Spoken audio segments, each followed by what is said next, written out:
All right, well, everyone's joining on here. We'll get started. So the intent of today's webinar is to uh, give you all some more information about pile burning. Some of you are forestry professionals and may have burnt piles in the past, and some of you may be here to learn more information because you haven't done it before. So some of the things that we'll go over at the end, we're going to go over some opportunities to hire Forteck to complete pile burning services for you, as well as some additional services. And we're also going to have the opportunity for anyone interested in employment with us to be able to ask questions and consider applying. We'll go over some of our processes of how we burn piles, how we do it safely, what some of the challenges are with pile burning, what some of the opportunities are. We'll go over access and what a typical day looks like. We'll go over safety reporting, as well as some of the safety concerns.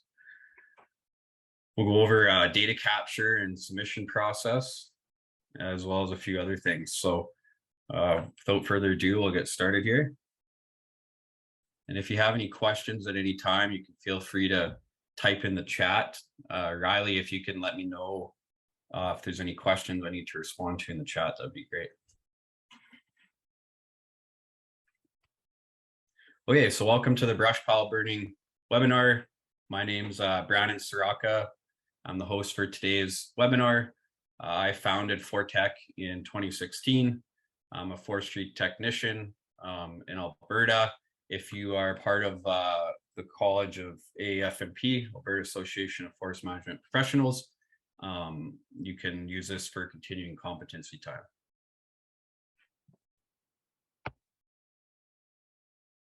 What is pile burning / disposal? So I'm going to let you guys take a guess. Some of you may know. If you want to type in the chat your thoughts around what is pile burning or / disposal, what exactly is it? Maybe what are some of the processes? Have you done this before? Let me know your thoughts in the chat.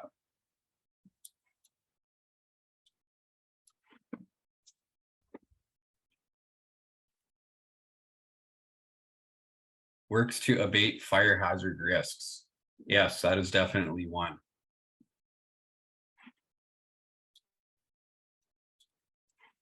Anyone else got anything?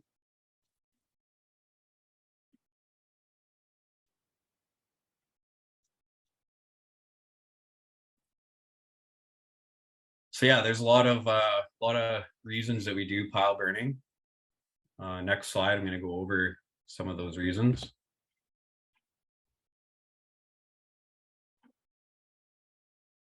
All right, so pile burning / disposal defined. So during harvest operations while logging, brush piles are constructed with heavy equipment constituting of non-utilized wood fibers such as treetops, shrubs, bushes, and various other debris. Brush pile burning is typically executed annually during the winter months from November 1st until the end of February.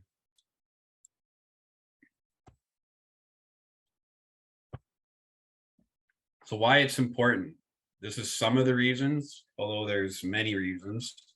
So pile burning is important because it reduces the slash left in the block, which allows for wildfire to pass more easily through the areas without having significant impact.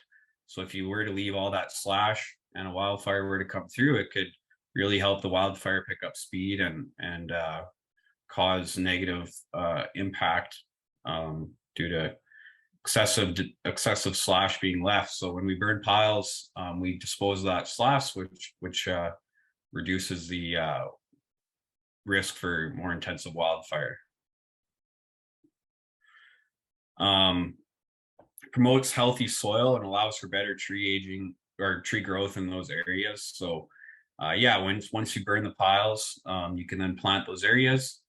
They typically tend to grow pretty well there because it's a prep site from fire.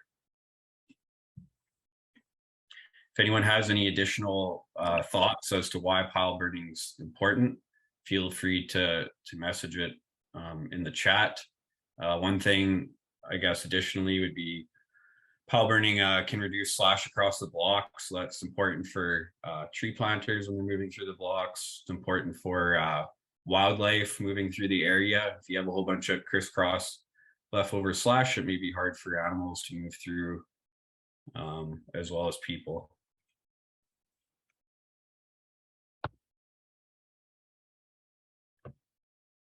So I'm curious to know, have any of you done pile burning before? If so, type in the chat, how many piles have you burnt? Total, how many have you done in a day? What was your experience with pile burning? I'm curious to know.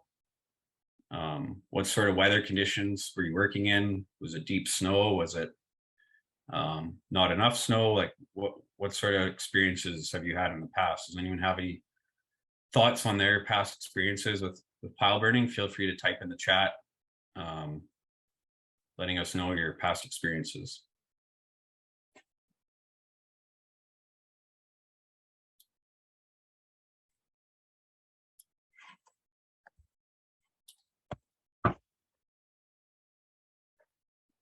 So Forteck's expertise, we burnt over 15 million meters cubed of harvest. Oh, I'm not sure how I did that.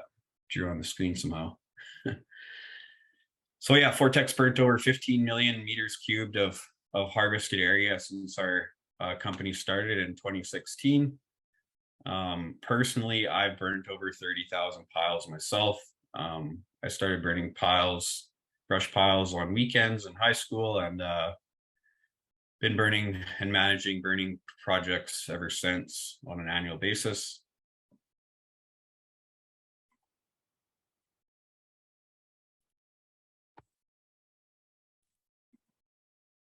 Looks like that's going to stay there for every slide.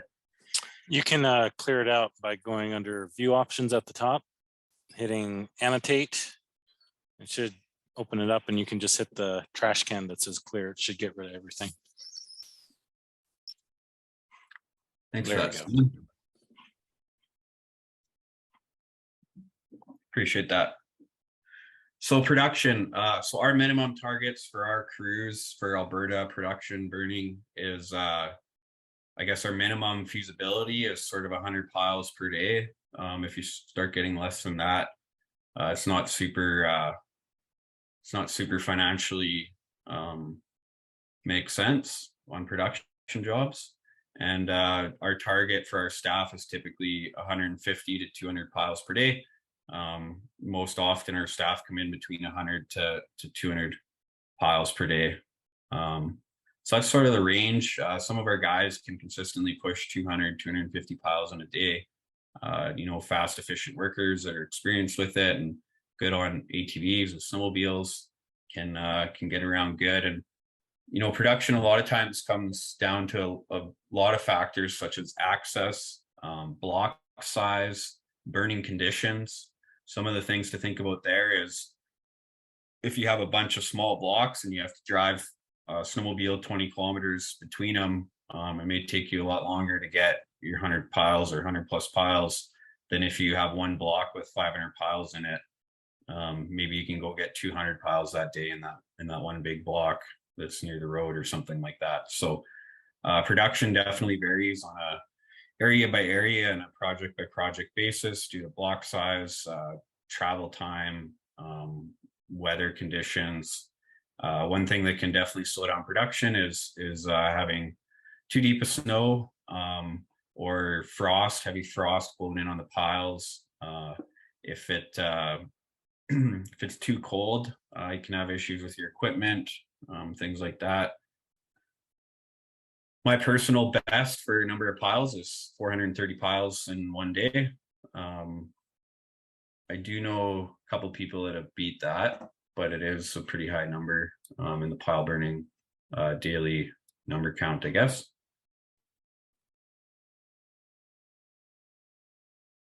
So we have in here a few responses. I've never done pile burning, but worked the fall and burn for 3 seasons. I can certainly attest to slash being a hazard for people and snowmobiles.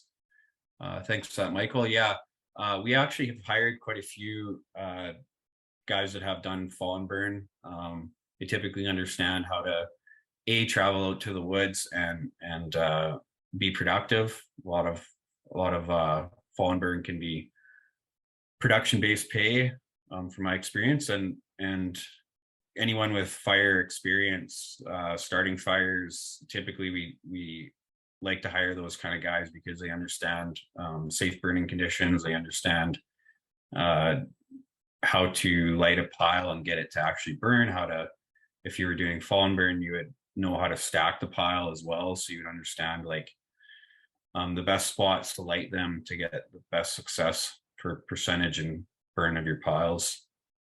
So thanks for that comment. Great to hear of your experience.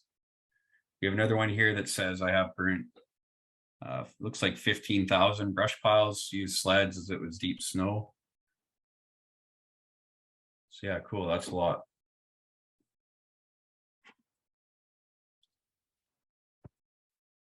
So burning methods, I'm curious to know what you've used in the past. Type in the chat any burning methods that you've used. I listed 2 of the most common ones that we typically use, but I do know there's many other ones. So currently we pretty much do 100% propane and Tiger torch burning combination.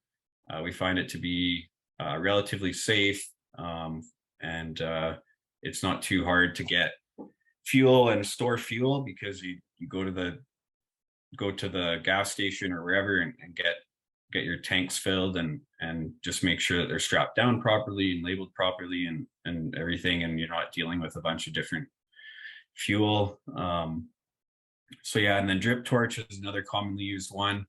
I do know guys that use other things like petrol gel packs, like pre-mixed packs that you'd light and put on the fire or put in the pile. So yeah, curious to know what you've used in the past. I've heard of some guys using some stuff like flamethrowers. We veered away from that due to potential safety concerns, but so yeah, primarily we use propane and Tiger torch combination, which would be the one on the left, the photo on the left there. And it's got a striker in that photo, so you typically strike the Tiger torch once you turn the propane on, and that way you're not sticking your hand in where the flame's going to be. If you use a lighter, there's always the risk of getting burnt on the hand. So yeah, using a striker is what we use for our Tiger torches. Darren says 500 to 1,000 piles using a Tiger torch on an ATV. iPhone says drip torch. So iPhones used drip torch. Not sure who iPhone is.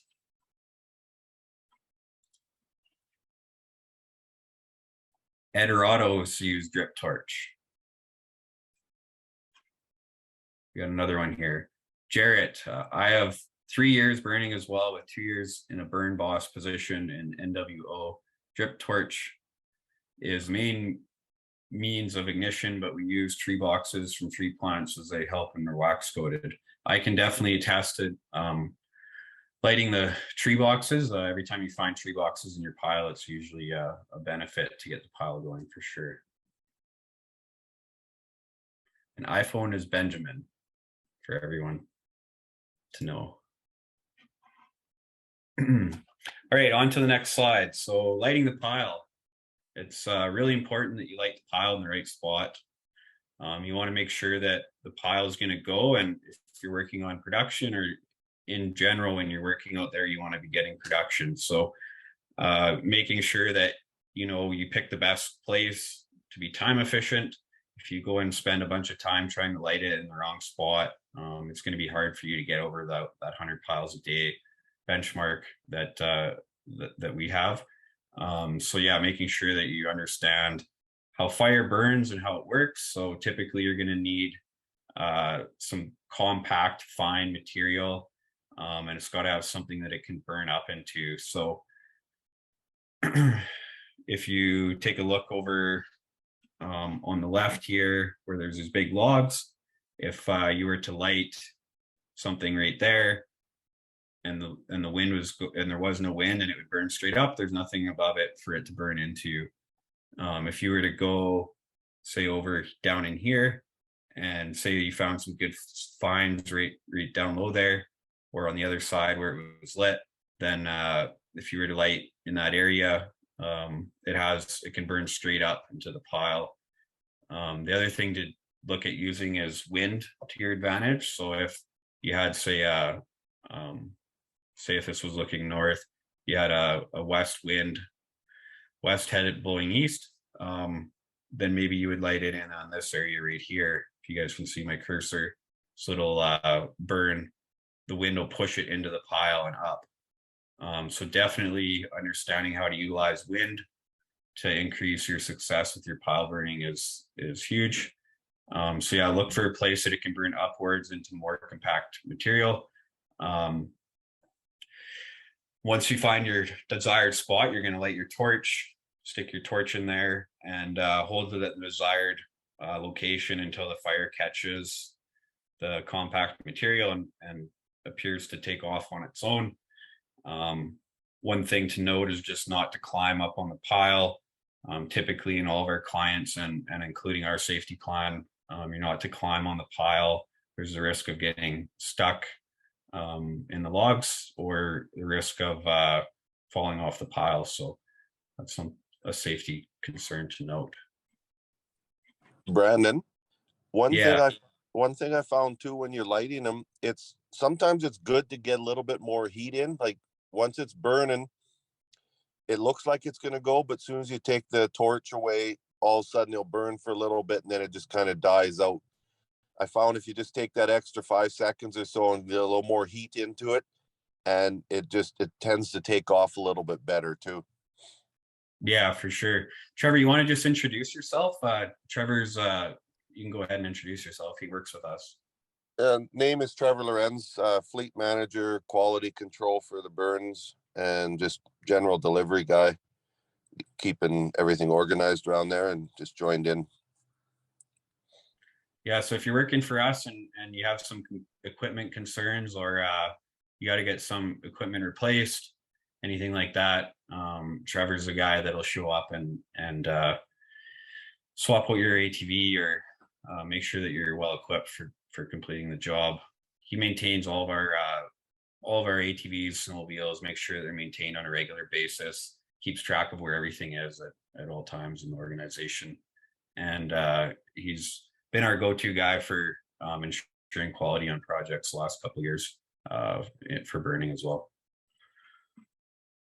Thanks for that, Trevor. Myron Black asks, how can I get a recording of this meeting? So all of our webinars are recorded and they'll be posted to our Forteck YouTube account. If someone from our team could message that YouTube account link into the chat, that would be great. Love to get more subscribers and continue to provide more quality content in the forest industry for you all.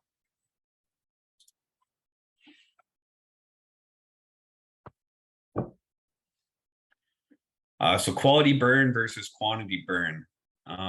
So depending on our client specifications, that'll determine how much effort we put into percentage burn. Some clients only require 80% of the piles to be burnt, and some clients will require as much as 100% of the piles to be burnt. We complete a startup meeting with every client for every project, and during that startup meeting, we have a list of 25 pile burning specific questions. Go over a lot of things about access, percentage burn, snow levels, safety, wildfire risk, proximity of burning towards the bush line. There's a lot of things that we go over, and Forteck has our own standard for all of those, but we compare that with our client specifications to make sure that we're in line with theirs, and if theirs exceed our specifications, then we'll make sure that we work under their specs. So some things that can affect the quality of the burn is how well the piles are stacked. I mentioned in the last slide about lighting piles is how you need to have fines for it to burn up into If the operator, the logging contractor, whoever was stacking the piles, has too many large logs that are crisscrossed and not really any compact areas, or the piles aren't stacked to be very tall or something like that, there may be challenges with getting the brush or slash piles to burn or light. So a lot of times we're at the mercy of the logging contractors, or the piling contractor that's piling the piles. If we do run into issues with how the piles are stacked and stuff, we'll typically let the client contract manager know, and hopefully they can get it sorted out with their logging contractors. Conifer versus deciduous blocks. So conifer in general is going to be a lot easier to burn. A lot of the conifer blocks will have primarily conifer piles in them, and they'll have a lot more needles, and needles typically light a lot better. So if you end up with a lot of deciduous logs, you're going to probably have a bit more challenge getting the piles to go. But again, it's also going to depend on how well the operators stack the piles, and there's a lot of factors that can go in, such as snow level, weather conditions, things like that as well. Brandon, just to touch base on that, something we encountered the last couple of years up here in the north was cleaning up them from the wildfires. We found there was a lot less fines in there, and the piles weren't compacted as much. So between no fines and not compacted as much, a lot of the snow would blow in, and as soon as you'd start a fire, the snow would fall on your heat source and put it out, and that's where we had issues with the quality of burns up here. Yeah, for sure. Anytime you're trying to burn piles that are fire salvage blocks, you're going to have a challenge because they're typically already burnt from the fire. So yeah, that can definitely be a challenge. Thanks for bringing that forward, Trevor. It's something to look at and consider for sure. So yeah, I have in here production and finance. So the way these piles are stacked and rollback and access and things like that can affect the production of the crews every day. So some of our jobs we do on day rate, and we always aim to get the same kind of production targets as we would on production. That being said, on production jobs, there can be a lot of variables that affect production. So the better the piles can be stacked for our crews, the better the access can be kept, the more efficient we can be when we're out there burning. A lot of our clients have over the years gone to full rollback of reclaimed roads, in block and access roads. That can have a lot of challenges for safety and for access.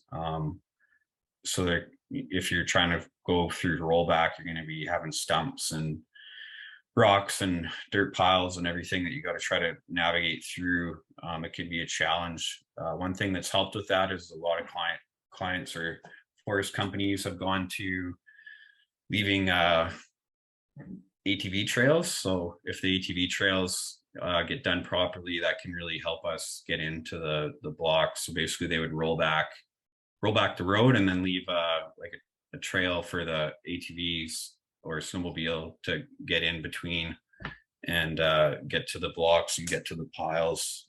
So that's helpful whenever that can be done. But yeah, access and rollback definitely is a huge factor in production when we're on production jobs or any job, as well as the other ones I mentioned, such as pile stacking and block size and things like that. Did anyone have any questions around production or quality? Any thoughts or comments in regards to that?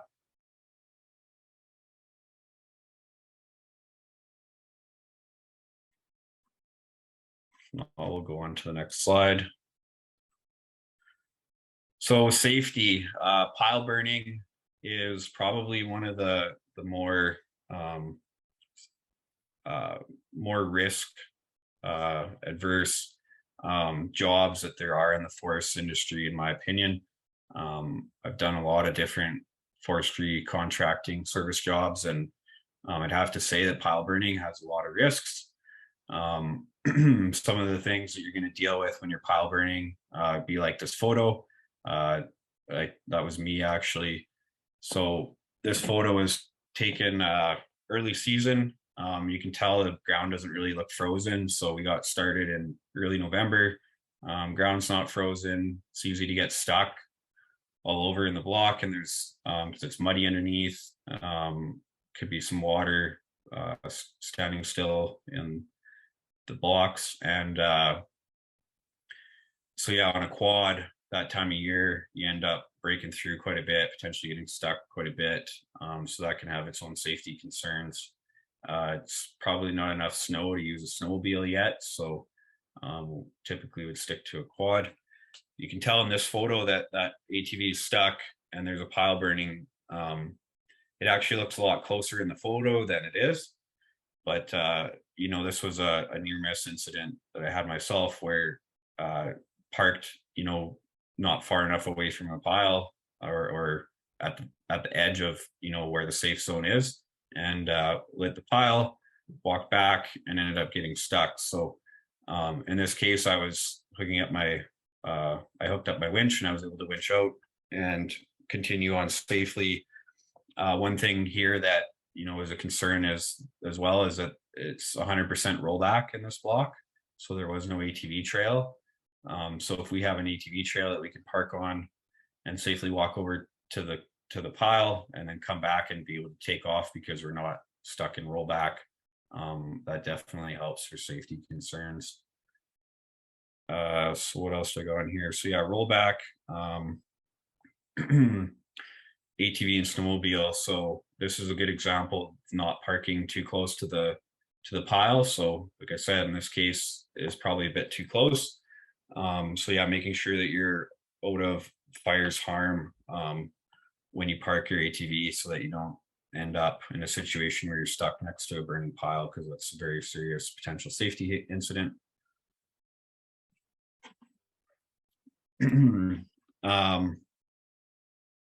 Some other safety concerns would be smoke. So Trevor, I know you wanted to maybe touch on that a little bit.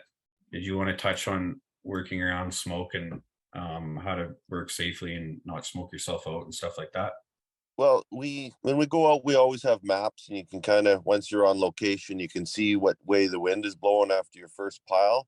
So you always, what we try doing is starting on the downwind side. So as you burn through, you're always got fresh air blowing at you. So you're not trying to go, I mean, you might have to drive back through the smoke, but you're not working in it all day then that way when you're burning the block.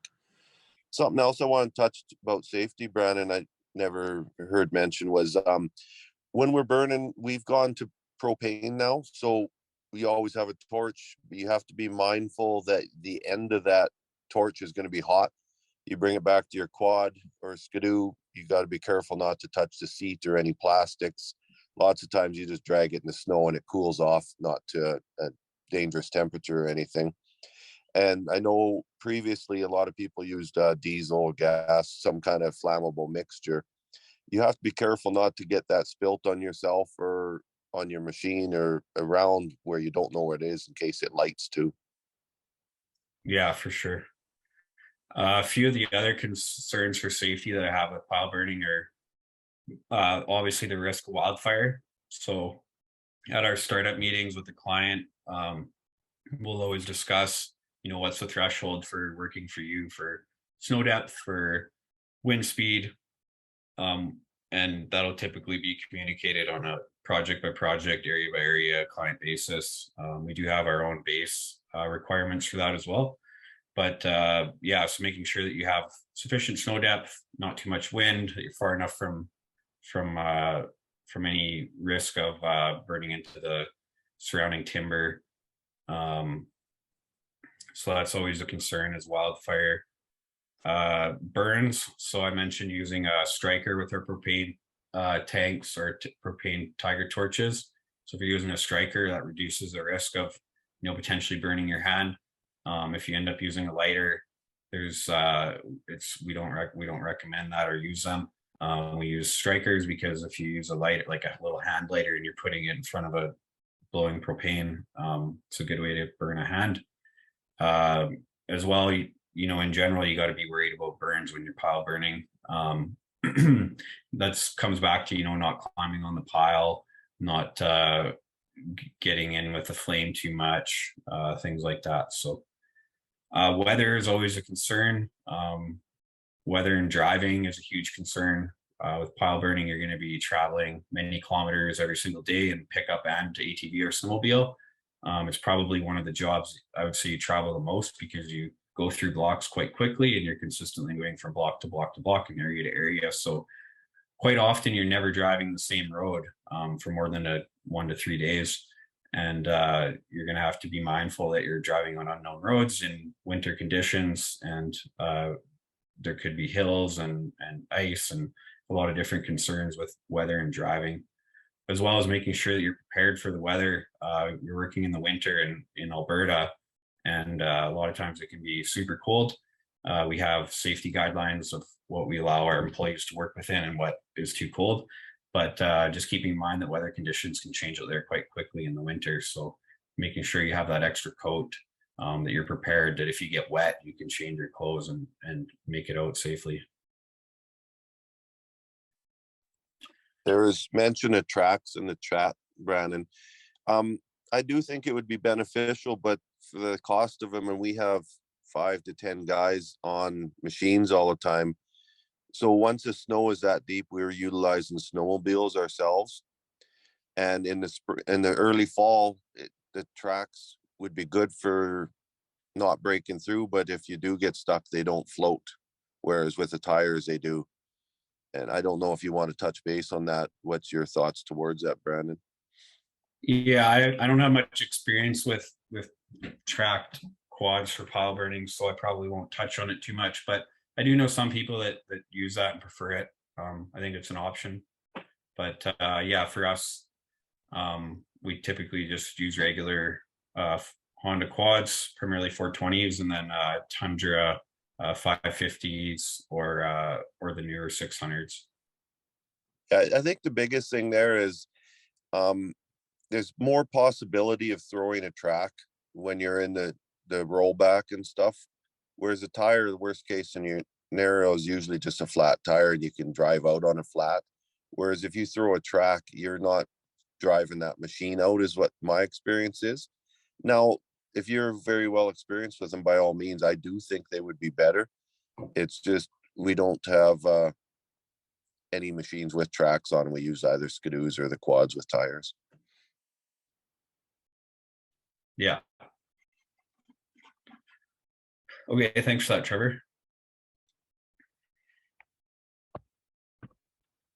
Some more on safety. We use an app called SiteDocs.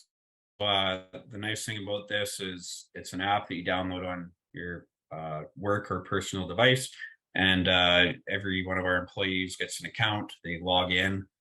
They can complete safety training and update certificates on there. They can view all of our safe work procedures, standard operating procedures, policies, company safety plan. All that can be viewed on there, and it can be viewed offline as well. And if you have an incident, you can fill out your incident report on site after it happens, or say a near miss.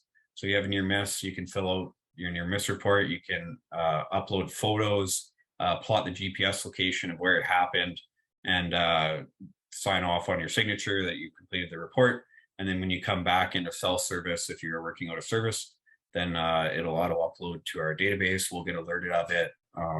Myself or one of our managers or a safety person can follow up on the near miss or the incident, make sure that we have future preventative measures put in place, and that we alert the client of the report and complete an investigation. So yeah, we found it to be very beneficial. It reduces having to have hard copies and track down paperwork from people when we work in very remote job sites all across Alberta, British Columbia, and Saskatchewan.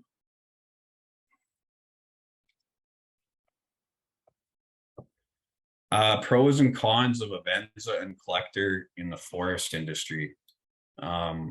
So we actually did a webinar on this. You can find it in our Forteck YouTube, on our Forteck YouTube account. If someone can type that account in the chat, that'd be great.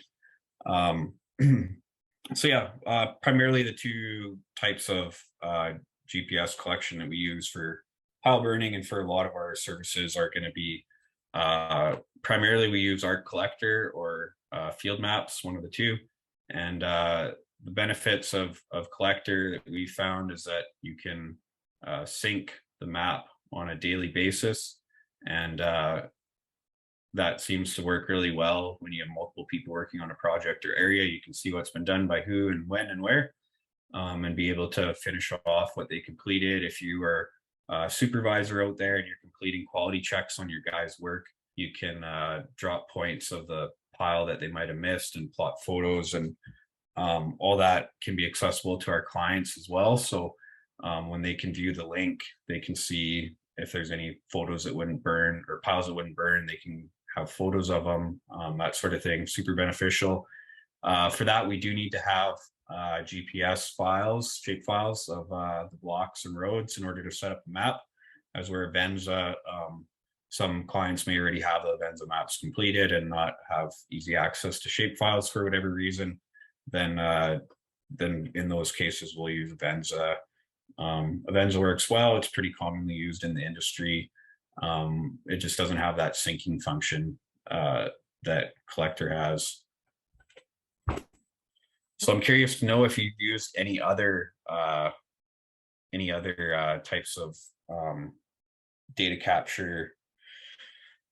We used to use Garmin handhelds. Sort of gone away from that over the years, but that is an option that I know some people use. Curious to know, type in the chat what your experience is with Collector, Venza, or any other GPS capture platforms. Typically what we're going to capture is GPS file of where the crew went all day. So we'll have a lineal feature of them traveling into the blocks, burning their piles, moving between pile to pile to pile. And then some clients will plot every pile if that's what they need.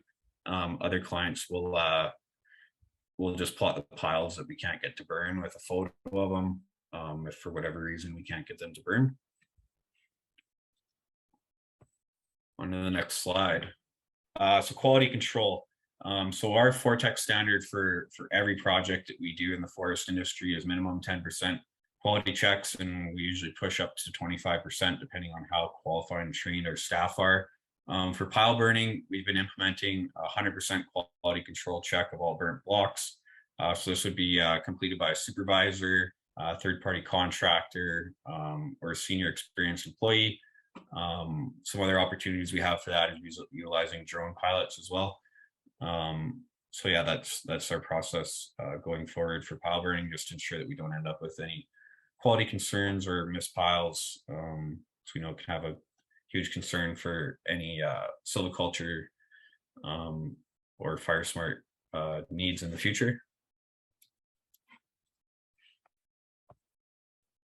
A typical day of pile burning. So yeah, I put this together just based off of my experience, but say 7 a.m. leave the hotel or alternative accommodations. So sometimes our crews stay in crew houses, sometimes they'll stay in a logging camp or an oil field camp, but quite common for pile burning, it's going to be a hotel. So 8 a.m. unload ATVs at staging area.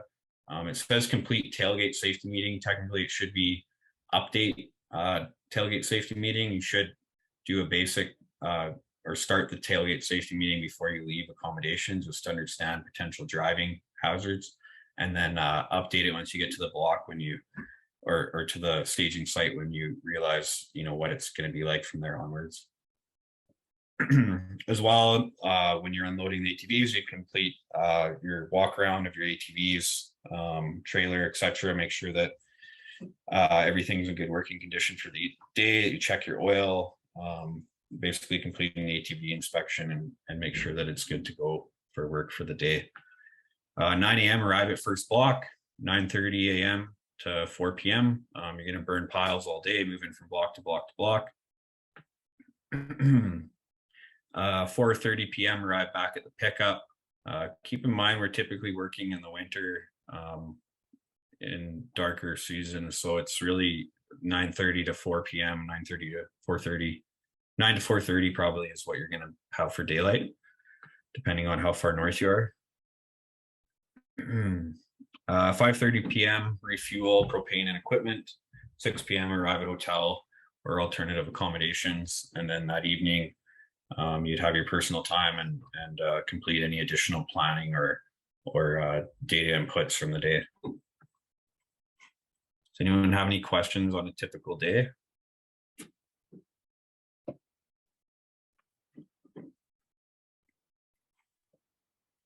No, we'll move to the next slide. So some employment opportunities. Forteck offers seasonal and full-time employment. We complete PPF goal planning with all of our staff, so we help them achieve their personal, professional, and financial goals. Something that we do that I don't think a lot of our competitors do. We've had great success with that. Advancement opportunities. So we try to clearly outline the opportunities working with Forteck, where you're starting out, what position, and what the opportunities are.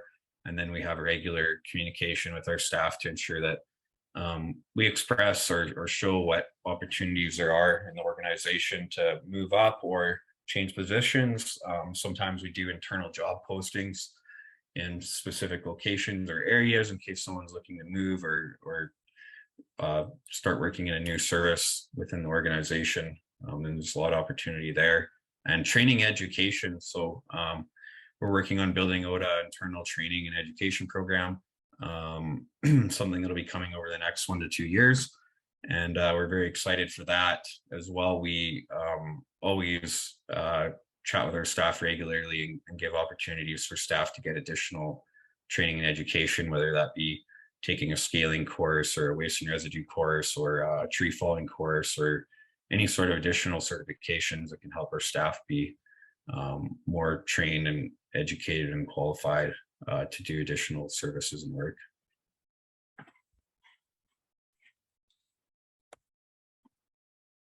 Pile burning employment. So some things that we look for is a passion for the outdoors, a passion for traveling to remote locations in the boreal forest, ATV and snowmobile experience, forestry and outdoors experience and or education. They're safety conscious for themselves and their coworkers, and they align with our core values and our mission statement. Did anyone have any questions about employment opportunities for Forteck in general or for Forteck pile burning employment?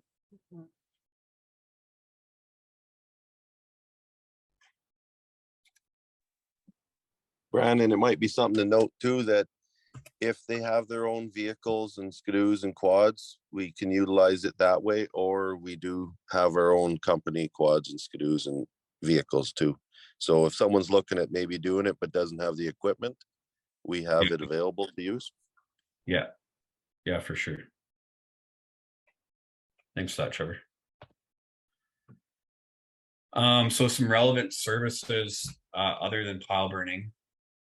We have a question here. Where is the best place to apply for a position at Forteck?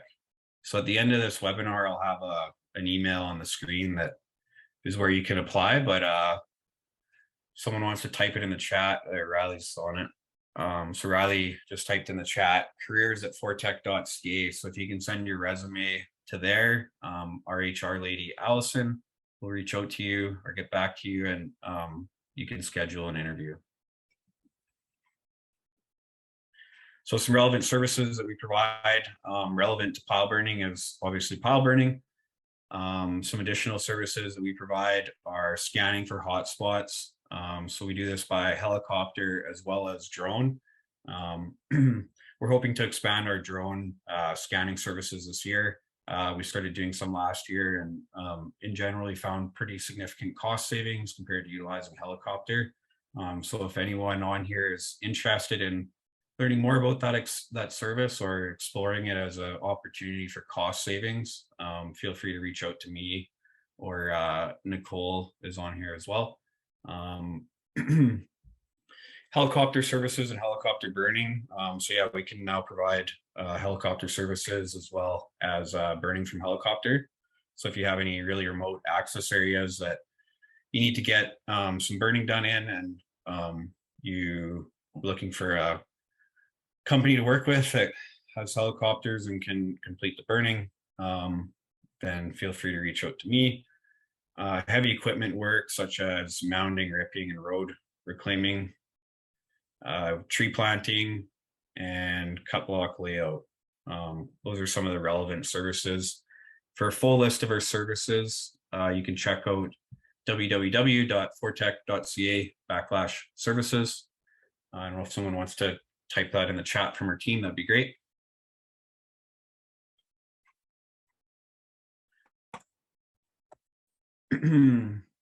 So yeah, to get in touch with us, if you're looking to hire us for one of our services, feel free to reach out to myself or Nicole Soraka, who's our business development rep. I have my phone number listed there. Feel free to reach out anytime. I got my email listed there as well. Same with Nicole, and her phone number and email there are listed additionally as well. If you want to follow us on social media, we have our Instagram, Facebook, LinkedIn, YouTube accounts. They're pretty much all Forteck or forteck.ca. And if you're interested in working with us, the email is on the bottom of the screen there. So you can email resume to careers@forteck.ca. I think that was our last slide. Yeah. So if anyone has any questions about our services or about pile burning in general, I'd like to open it up to a quick question period here for the next 10 minutes. Really, you can ask anything at all at this time.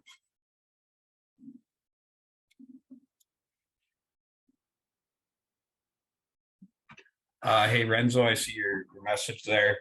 I'll take a note and pass that on to HR, see if someone can get back to you.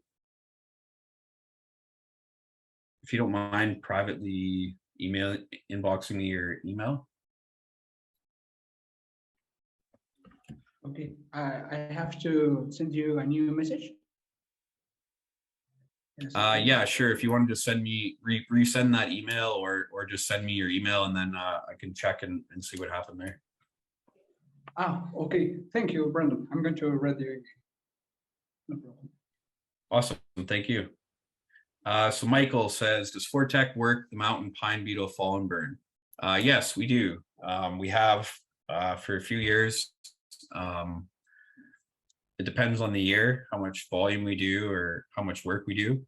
But yeah, we definitely do at times. As well, for falling work, we do a fair bit of fire smart projects. We're actually actively bidding on some right now. So quite often we hire fallers or people to complete falling and burning of trees by hand for certain fire smart projects that are done by hand instead of equipment, or in conjunction with equipment. So yeah, if you have any interest in doing some falling work or falling and burning work, you can email your resume into careers@forteck.ca.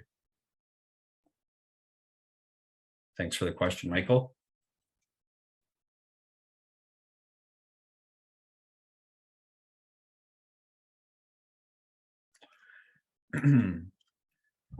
Trevor, did you want to maybe just touch on what we have available for equipment for pile burning and for various work? Just give people a bit more information about, what we can supply for equipment. Yeah, we got about 22 sleds, snowmobiles ready to go, and 19 quads. Try to keep all the same brand so I can keep parts on hand. So if we have any issues, we have spare parts on hand on the weekends, so we're not having to wait till Monday or whatever to get parts from the store.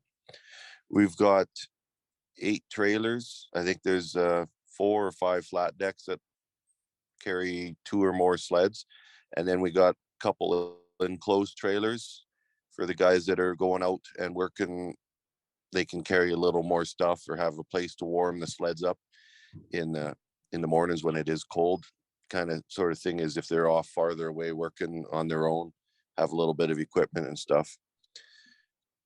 Have 4 pickups that are available for use. Some are out working with other employees on jobs. So, I mean, it depends on what's needed. And Brandon's always open to, if we need more equipment and it's being utilized, we can always purchase it and make sure it's accommodating to what we're using.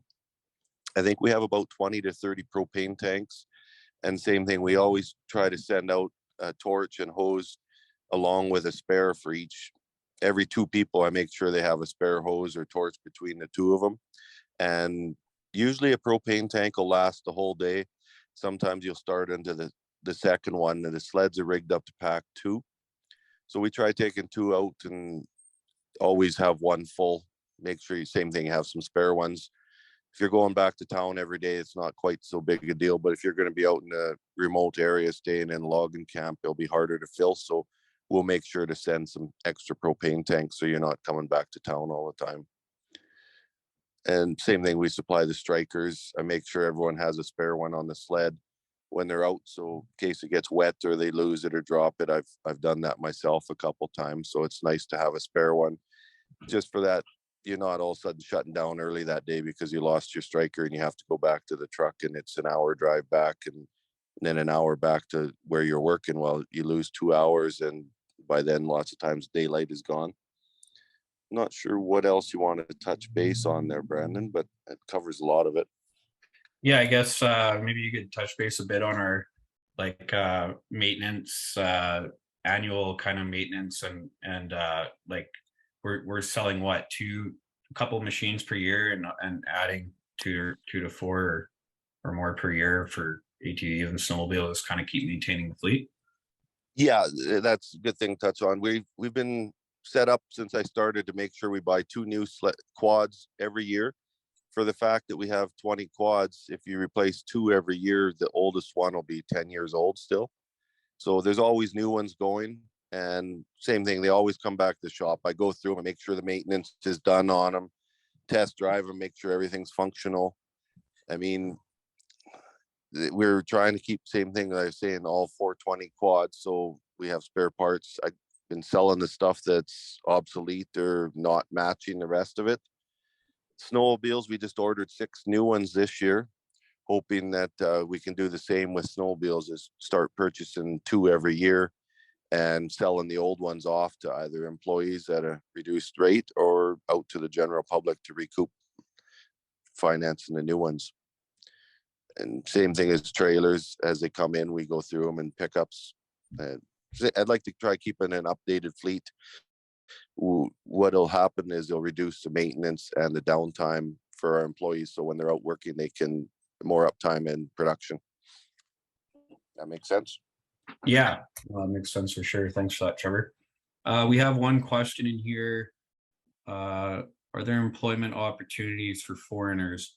Yeah, we actually do bring in overseas candidates. We're working on bringing in a few positions this year. I'm not sure if Allison's on here at all to talk about anything HR, but Allison's our hiring manager and everything HR goes through her.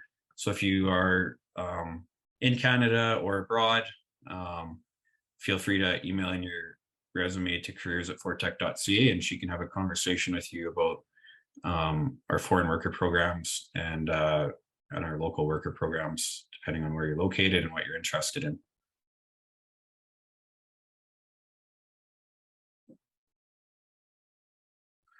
We got a question here. Did you notice a loss in productivity when switching to propane burning over drip torch fuel? I think it depends on the job. I don't know if you have much thought on that, Trevor. Actually, be honest with you, the year I started, we had switched to propane, and where we found it, or what I heard the benefits of propane over the drip fuel or anything is, we got kicked out of a couple hotels, I guess you could say, because of the diesel fueled gloves trying to dry out and the smells the other occupants were complaining. So one thing is you don't go through so many gloves. You always get diesel spill on you, and the refilling back at camp is you just go to propane and you grab a new propane tank, and we're still getting high volume numbers over the day. We're packing 2 propane tanks and a couple torches, and I don't know if we lost much production going to that. I mean, I think the safety and cleanliness far outweighs what was happening before. Yeah, I've found it to be similar. I mean, there's a lot of different ways to burn piles. I haven't had too much issue with propane. It depends on the piles that you're burning. Like you gotta start the propane torch, and it depends if there's big logs or small logs or how fine it is and stuff. But yeah, I personally haven't noticed much difference. I've done lots of different burning methods, and I think it's all about getting used to what you're using and being as efficient as possible with it. Something I found with the propane is if the piles are relatively close, you can drop one propane torch on one and then zip over to the other one, drop it, and you can leapfrog. That's what I was doing when we were having that hard to burn area. So you almost double your production in a sense, because you have 2 torches going all the time. But then when you run out, you have no spares is the only thing. You'd have to make sure you have some on the truck. Yeah, and in that case, those piles were very hard piles. Like you were burnt logs, so you're having to keep them on there for 25 minutes before it even consider lighting. Yeah, no, and that's right to mention that, Brandon. Like when I was down south lighting and the stuff that had lots of fines and easy to light, you were only on the pile for 5 seconds, kind of thing, 5-10 seconds, and the pile was lit and roaring away, and it was too hot to stand already. This stuff I was leapfrogging, we were lighting, taking 10 to 20 minutes to try and light, and we still didn't have a very good quality because of it was all pre-burnt in the fire area section. Yeah, exactly. I'm a foreigner living in the countryside. I would like to know what opportunities I have.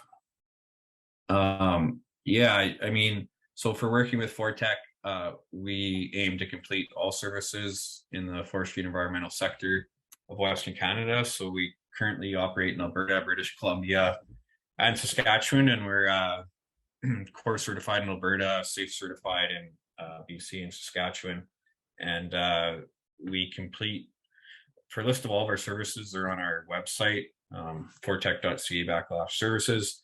But there's a pretty big list there, and we're adding to it as makes sense. So yeah, some of our core services are going to be traditional forestry services such as cut block layout, timber cruising, like full phase development in BC. As well, we do a lot of like pile burning and tree measurements, silviculture related stuff, tree planting, a lot of traditional forestry services. It's the majority of our work. We do have some environmental services as well. So we do reclamation and remediation of orphan well sites and pipeline right-of-ways and caribou habitat, things like that. So that would include like reclamation and remediation, tree planting, site assessments, planning, coordinating, scheduling, spraying. We do some spraying as well. On the oil and gas side,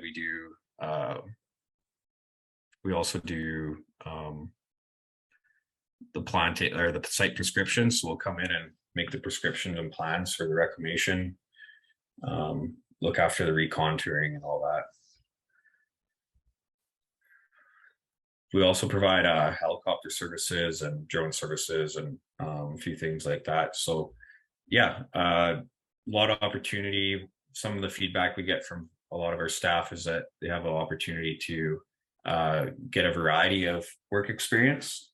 So they may spend a year or two working in our cut block layout side of the business, and then they may want to switch to working more environmental, completing wildlife surveys or wildlife sweeps or archaeology or something along those lines, more biologist type work. So yeah, we have a lot of flexibility on locations. We work all over Alberta, British Columbia, and Saskatchewan, and we have a lot of opportunity for different work types, traditional forestry services, as well as some environmental services. So yeah, location is all over the map, and opportunity is high, and work types are flexible depending on what your experience is and where your interests are. Hopefully that helped answer your question.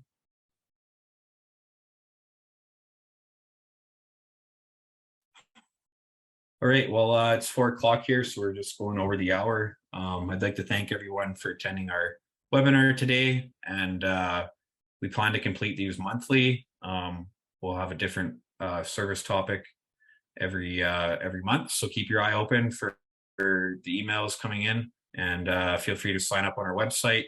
And appreciate you all attending and all the great questions. And yeah, have yourself a great rest of the day, and a great rest of your week. Bye for now.